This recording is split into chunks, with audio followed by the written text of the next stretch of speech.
Vous pouvez avoir le meilleur programme, la meilleure récupération possible, mais si vous n'êtes pas capable de tirer le meilleur de vous-même lors de chaque série, tout ceci n'aura servi à rien. L'entraînement est le déclencheur, le stimulus qui va faire que votre corps va se transformer. J'ai d'ailleurs toujours considéré l'entraînement comme étant la partie la plus complexe et même la plus importante, puisque c'est à partir de l'entraînement que tout se construit. Pas de bon stimulus, pas de progrès. Vous l'aurez donc compris, aujourd'hui on va aborder une notion capitale qui est de tirer le maximum de vos séries d'entraînement. Et ceci débute bien avant votre entraînement. Votre séance d'entraînement, elle débute avant que vous arriviez à la salle. Je pense que c'est vraiment super important de prévoir une petite période de temps, 10, 15, 30 minutes avant l'entraînement, où vous switchez tout doucement en mode athlète, où votre focus général va se placer plutôt sur l'entraînement. Et donc c'est super important, surtout si vous êtes assez distrait, que vous venez du boulot, que vous discutez avec quelqu'un, que vous avez la tête à vos tâches du quotidien. C'est vraiment important de switcher en mode athlète et il y a quelques petites techniques qui vont vous aider justement à arriver à ce résultat. Premièrement, vous pouvez utiliser l'imagerie mentale. Donc en fait, vous allez vous imaginer occupé à performer vos gros mouvements de la journée et d'y réussir. Ce qui est intéressant, c'est que vous allez activer les mêmes régions motrices du cerveau que si vous faisiez réellement le mouvement. Et donc c'est quand même bien intéressant, vous préparez votre corps à l'effort et vous le préparez surtout à réussir.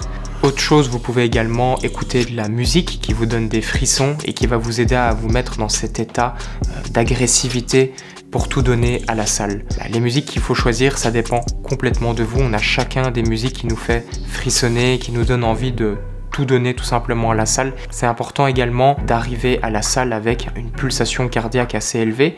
Donc généralement, moi j'arrive en marchant à la salle, donc j'ai les pulsations déjà assez élevées. Ce qui est plutôt pas mal, c'est une préparation physique à l'effort. Mais par contre, si vous venez en transport ou en voiture, ça peut être intéressant d'aller sur le tapis tout simplement, de monter un peu ses pulsations.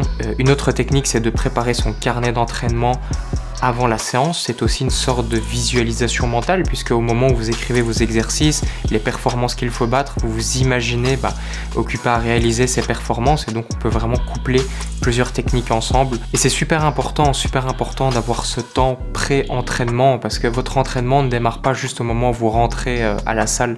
Et généralement ça arrive, on est assez distrait, il nous faut beaucoup de temps pour se mettre dans son entraînement, alors qu'un petit travail de 10-15 minutes ferait vraiment l'affaire. Vous pouvez utiliser tout ce qui est pré-workout, la caféine. En fait, ça va vraiment augmenter votre sensation d'alerte et donc votre focus sera plus élevé avant d'arriver à la salle. Et c'est bien, c'est une sorte de préparation physique à l'effort. Vous allez sentir des petits picotements, vous allez sentir que vous êtes un peu plus en forme. Et ça aussi, ça peut préparer à l'effort et donc c'est une technique qui peut être intéressante. Chacun peut trouver un petit peu ses combinaisons. Généralement, moi je mise sur la visualisation mentale et la musique pour me préparer. Et je fais également mon carnet avant de partir de chez moi. Alors maintenant que vous êtes arrivé à la salle, qu'est-ce que vous pouvez faire d'autre pour augmenter votre agressivité ? Sincèrement, c'est de couper les distractions. Et la première distraction qui me vient en tête, c'est le téléphone. Vous avez deux solutions. Soit vous mettez le téléphone hors de portée, dans un casier, ou alors vous mettez votre téléphone en mode avion. Surtout, je pense aux personnes qui aiment écouter de la musique pendant leur série. Ça peut être intéressant d'avoir son téléphone avec soi. Et je pense que ça arrive souvent qu'entre nos séries, on check vite notre téléphone, juste par habitude même. Et je suis coupable de faire ça. Je regarde trop souvent mon téléphone.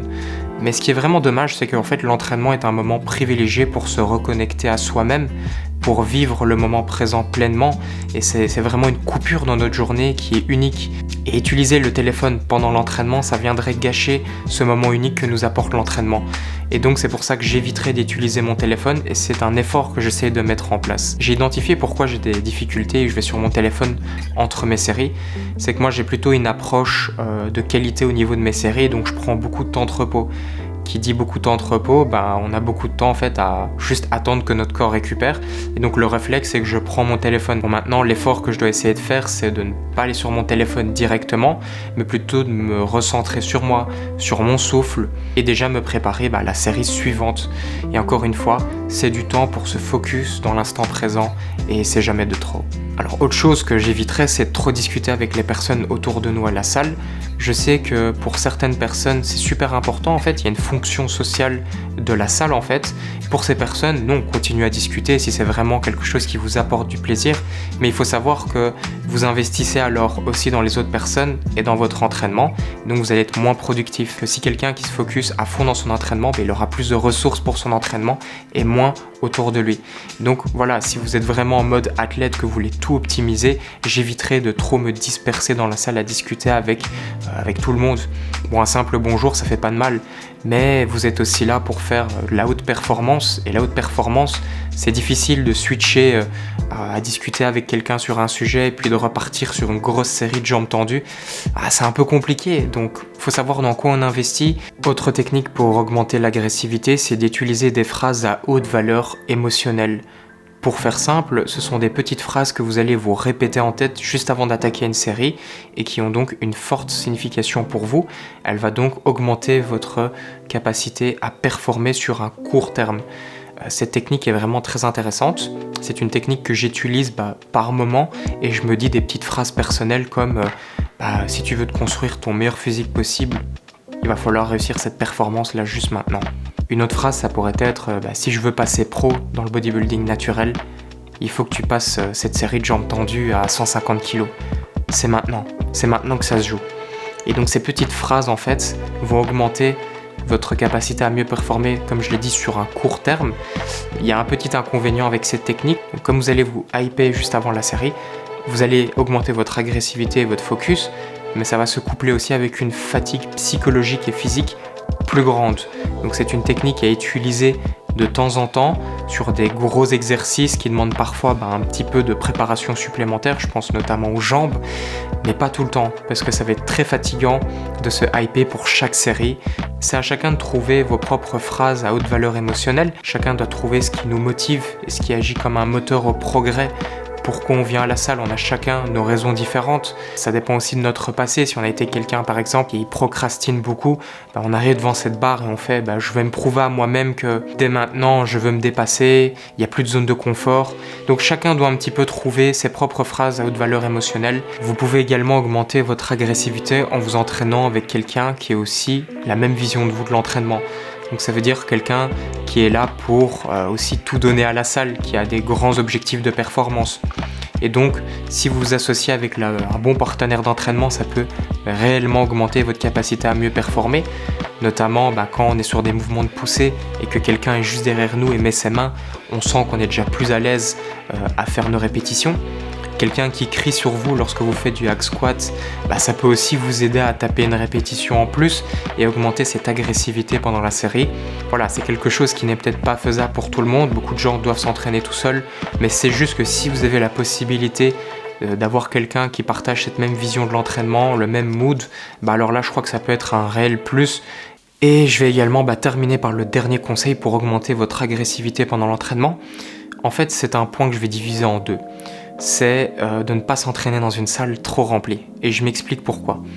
En fait, si on s'entraîne dans une salle trop remplie, ça va augmenter considérablement notre stress. Ça va nous prendre des ressources supplémentaires. Et qui dit que des ressources sont enlevées, c'est-à-dire qu'on ne peut pas les mettre dans notre série de façon productive. On arrive dans une salle, on voit que c'est bondé, on ne va pas pouvoir faire notre routine d'entraînement, et là ça nous met déjà un coup de pression. Moi j'éviterais, si c'est possible pour vous de vous entraîner aux heures de pointe, d'aller dans des salles trop fréquentées. Malheureusement aussi pour ce cas, ce n'est pas possible pour tout le monde, j'en suis bien conscient, c'est pour ça que je le place tout à la fin et que ce n'est pas non plus le plus important, mais je pense que ça peut jouer sur la qualité de votre entraînement. Si vous avez des problèmes personnels également et que vous n'arrivez pas à faire une coupure avec votre entraînement, en fait vous ramenez vos problèmes à la salle et c'est aussi des ressources psychologiques que vous avez en moins pour vos séries. Si vous êtes occupé, repensez à votre journée de merde ou vos problèmes financiers pendant que vous faites un deadlift. À mon avis, moi je vais parier que vous n'allez pas être super productif pendant votre série de deadlift, mais laissez vos problèmes de côté, pensez juste à l'instant présent et au travail que vous avez à faire lorsque vous venez à la salle. Super important. La vidéo est finie, voilà, je vous ai donné mes petits tips pour augmenter votre agressivité à la salle. On se retrouve à très bientôt pour un nouveau vlog / sujet de musculation combiné ensemble. J'espère que cette vidéo vous aura plu, on se retrouve à très bientôt. Coup de pec.